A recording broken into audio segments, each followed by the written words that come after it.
الحمد لله وكفى وسلام على عباده الذين اصطفى أما بعد فأعوذ بالله من الشيطان الرجيم بسم الله الرحمن الرحيم وقال الله تبارك وتعالى في القرآن المجيد والفرقان الحميد إن الذين يبايعونك إنما يبايعون الله يد الله فوق أيديهم وقال تعالى يا أيها الذين آمنوا اذكروا الله ذكرا كثيرا وسبحوه بكرة وأصيلا وقال تعالى فاذكروني أذكركم واشكروا لي ولا تكفرون وقال رسول الله صلى الله عليه وسلم هم رجال لا يشقى جليسهم أو كما قال رسول الله صلى الله عليه وسلم ارے مالی نہ دے گالی بگاڑا ہم نے کیا تیرا، ارے مالی نہ دے گالی بگاڑا ہم نے کیا تیرا، چمن ہے سیر کرنے کو نہ گھر میرا نہ گھر تیرا، آنے والی کس سے ٹالی جائے گی، تیری روح رگ رگ سے نکالی جائے گی، آدمی کا جسم ہے کیا جسم پہ شیدا ہے جہاں، چند سانسوں پہ کھڑا ہے یہ خیالی آسماں،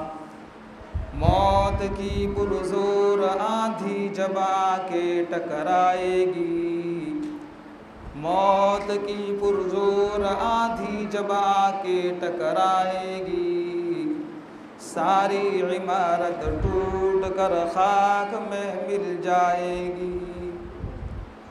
ایک مرتبہ عقیدت کے ساتھ، محبت کے ساتھ، پیار کے ساتھ، الفت کے ساتھ، ذوق کے ساتھ، شوق کے ساتھ، دل کی وارفتگی سے اور دل کی اتہ گہرائیوں سے سرکار مدینہ حضور پرنور صلی اللہ علیہ وسلم کی خدمت اقدس میں درود شریف کا نذرانہ بآواز بلند پیش کریں۔ اللہم صلی علی سیدنا و مولانا محمد وعلی آل سیدنا و مولانا محمد مبارک وسلم۔ بزرگان محترم، بھائیوں، دوستوں اور عزیز نوجوانوں، جیسا کہ آپ حضرات اچھی طرح جانتے ہیں اور بخوبی واقف ہے کہ یہ رمضان المبارک کا 27واں روزہ ہے، اور یہ دن اور رات اتنی بڑی تیزی سے چل رہے ہیں، یوں محسوس ہوتا ہے کہ ابھی تو پہلا روزہ تھا کہ 27واں روزہ آ گیا، تو رمضان گویا کہ اتنا تیزی سے چلا گیا ہم کو پتہ تک نہ چلا۔ بزرگوں، بالکل اسی طرح ہماری زندگی ہے، ہماری زندگی کب ختم ہو جائے گی، کب ہم منو مٹی کے نیچے دفن ہو جائیں گے، لوگ اپنے کندھوں پر اٹھا کر کے مٹی ڈال کر کے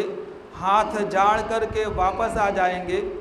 زبان حال سے کہیں گے کہ تم جانو تمہارے اعمال جانے۔ تو عزیزو، اللہ تبارک و تعالیٰ نے ہمیں جو یہ زندگی دی ہے، یہ اعمال کرنے کے لیے دی ہے، اور اپنی آخرت کو سنوارنے کے لیے دی ہے، اپنی ذات کو بنانے کے لیے دی ہے، کہ ہم دنیا میں جو آئے ہیں اسی لیے آئے ہیں کہ کائنات کا جو پیدا کرنے والا ہے اللہ رب العزت، اس کو ہم راضی کرنے والے ہو جاوے۔ اور سرکار مدینہ حضرت نبی اکرم صلی اللہ علیہ وسلم جو زندگی لے کر کے آئے تھے، جو شب و روز دن رات لے کر کے آئے تھے، آپ نے بچپنا کیسے گزارا، آپ نے جوانی کیسے گزاری، آپ بوڑھے بھی ہوئے تو آپ بڑھاپے کے حالت میں کیسے رہتے تھے، آپ کی بیویاں بھی تھیں، آپ کے بچے بھی تھے، آپ کے نواسے بھی تھے، آپ کے پاس لوگ بیٹھنے والے بھی تھے، اور مدینہ اور مکہ المکرمہ کا ماحول تھا، تو آپ کیسے زندگیاں گزارتے تھے وہ ہم سب کے سامنے ہے۔ لیکن ہم لوگ نفسانی اور شہوانی شیطانی خواہشات کی وجہ سے ان طریقوں کو بالائے طاق رکھے ہوئے ہیں، اس پر ہماری کوئی توجہ نہیں ہے۔ بزرگوں، یاد رکھو، اگر سرکار مدینہ صلی اللہ علیہ وسلم کے طریقوں سے ہم زندگی ہٹ کر کے زندگی گزاریں گے تو نہ اللہ ہمارا ساتھ دے گا، نہ دنیا کی کوئی طاقتیں ہمارا ساتھ دے گی۔ ہم چاہتے ہیں کہ اللہ اور اس کے رسول صلی اللہ علیہ وسلم ہم سے راضی ہو جاوے تو قرآن اور حدیث پر آنا ہوگا۔ اسی وجہ سے سرکار مدینہ صلی اللہ علیہ وسلم نے جاتے جاتے اپنی زبان مبارک سے یہ کہتے گئے، ترکت فیکم امرین لن تضلوا ما تمسکتم بہما القرآن والرسول، کہ میں تمہارے درمیان دو چیزیں چھوڑ کر کے جا رہا ہوں، اگر تم نے اس کو مضبوطی سے پکڑے رکھا، دل کی گہرائیوں سے اپنے سینے سے لگا کر کے اس پر عملی زندگی اختیار کی، تو کہا کہ تمہیں کوئی چیز ہرا نہیں سکتی ہے اور تم ہر میدان میں سرخرو ہو جاؤ گے اور ہر زمانے میں کامیابی تمہارے قدم چومے گی، تمہاری طرف کوئی آنکھ ترچھی نگاہ سے بھی دیکھ نہیں سکے گا، اللہ تعالیٰ کی مدد ہر وقت شامل حال ہوگی۔ اسی وجہ سے کہا جاتا ہے کہ اللہ تبارک و تعالیٰ نے ہمیں جو یہ مختصر سی زندگی دی ہے وہ آخرت کی تیاری کے لیے دی ہے نا، آخرت کو بنانے کے لیے دی ہے۔ تو کہاں اب یہاں ایک سوال پیدا ہوتا ہے کہ بھئی آخرت کی تیاری کیسے کرے؟ مرنے کے بعد کی جو زندگی لامحدود ہے، جس کا کوئی کنارہ نہیں، دنیا کی زندگی کا تو کنارہ ہے، جوانی، تو جوانی پر کسی کو اعتبار نہیں کہ بھئی میں بڑھاپی ہوں گا یا نہیں ہوں گا، اور بڑھاپے کا حال تو ہم کو بتلا رہا ہے کہ یہ تو قبر کے قریب ہو رہا ہے، بالکل مرنے کے قریب ہو رہا ہے، تو ہم اللہ کو کیسے راضی کرے؟ تو اللہ تبارک و تعالیٰ کو راضی کرنے کے لیے اللہ تبارک و تعالیٰ قرآن کریم میں فرماتے ہیں کہ اے ایمان والو، تم اللہ رب العزت کا ذکر کثرت کے ساتھ کرو، تم مجھے کثرت کے ساتھ یاد کرو۔ اب سوال پیدا ہوتا ہے کہ بھئی کثرت کا کیا مطلب؟ تو کہا کہ اللہ کا ذکر کثرت سے کرنے کے لیے اس کو سیکھنا پڑتا ہے۔ ظاہر بات ہے کہ دنیا کی کوئی بھی چیز ہو، چھوٹی ہو یا بڑی، وہ سیکھنے سے آتی ہے، اس کے پیچھے بھی وقت کی قربانی دینی پڑتی ہے، صلاحیتیں لگانی پڑتی ہے، صحت کا نذرانہ پیش کرنا پڑتا ہے، اور مال بھی دینا پڑتا ہے، پیسہ بھی لٹانا پڑتا ہے، تب جا کر کے آدمی دنیا کی چیز کو حاصل کرتا ہے۔ ایک بچی جب کپڑا سینا سیکھتی ہے تو سیکھتے وہ چلاتے ایک وقت وہ آتا ہے کہ وہ ٹیلر بن جاتی ہے۔ کھانا پکانا سیکھتی ہے تو کھانا پکاتے ایک وقت آ جاتا ہے کہ وہ اچھا کھانا پکانے لگتی ہے۔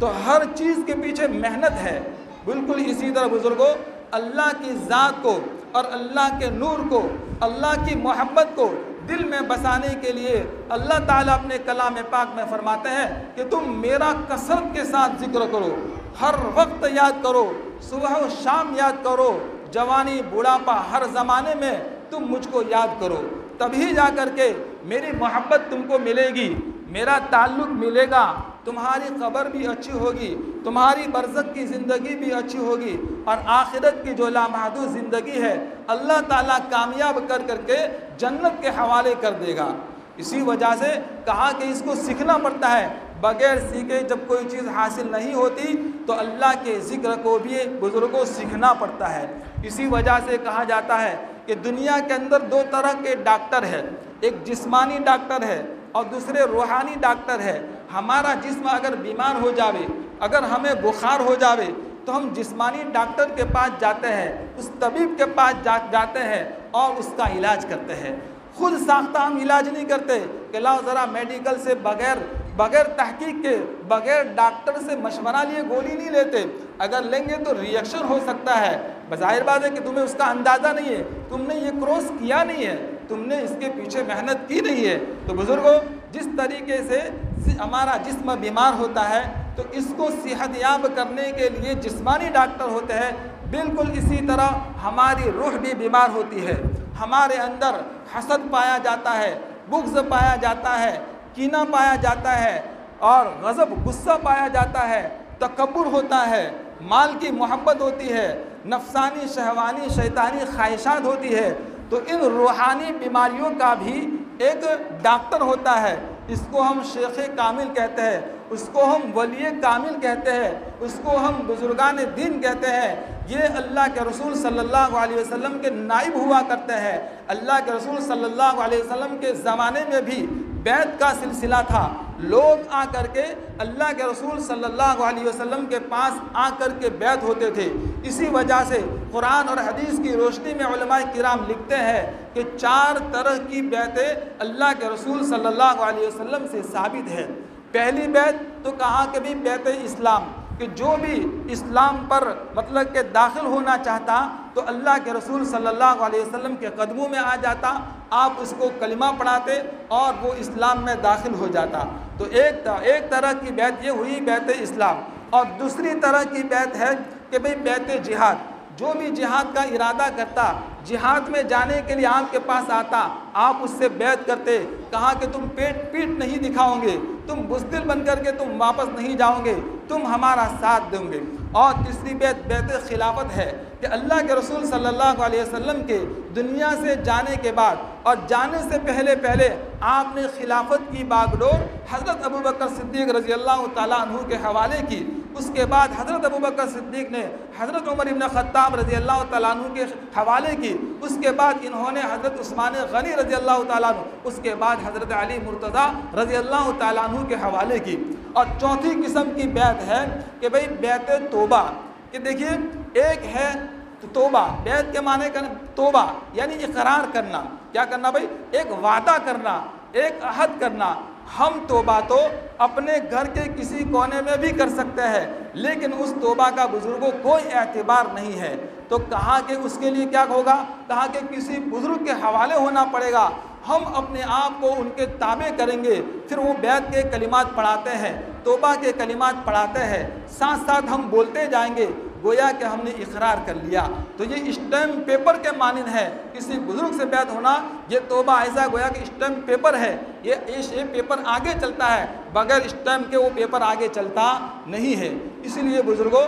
اسی لیے کہا جاتا ہے کہ اللہ والوں سے اپنا تعلق جوڑو، جو صاحب نسبت ہو، جو شیخ کامل ہو، جس نے اپنے اگلے بزرگوں کی صحبت اختیار کی ہو، ان کی ماتحتی میں رہے ہو، ان کے مشوروں پر انہوں نے عمل کیا ہو اور ان کے بتائے ہوئے معمولات کے مطابق انہوں نے زندگی گزاری ہو۔ اسی وجہ سے حضرت عبادہ ابن صامت رضی اللہ تعالیٰ عنہ، بخاری شریف جو حدیث شریف کی بڑی جامع معنی کتاب ہے کہ جس کا درجہ قرآن کریم کے بعد ہے، اس میں لکھا ہے کہ حضرت عبادہ ابن صامت رضی اللہ تعالیٰ عنہ نے فتح مکہ کے موقع پر یہ مینا کے اندر آپ پر اللہ کے رسول صلی اللہ علیہ وسلم پر کلمہ پڑھا تھا، کلمہ ان کے سامنے کلمہ پڑھا تھا، پھر اس کے بعد توبہ کی بھی بیعت کی تھی۔ اور اسی طریقے سے جتنی بھی عورتیں ہیں، عورتوں کے متعلق بھی اللہ تعالیٰ قرآن کریم میں فرماتے ہیں یا ایھا النبی اذا جاءک المؤمنات یبایعنک علی اللہ، اے نبی جی آپ کے پاس جب مومن عورتیں آئے، جسے کافرات نہیں کہا،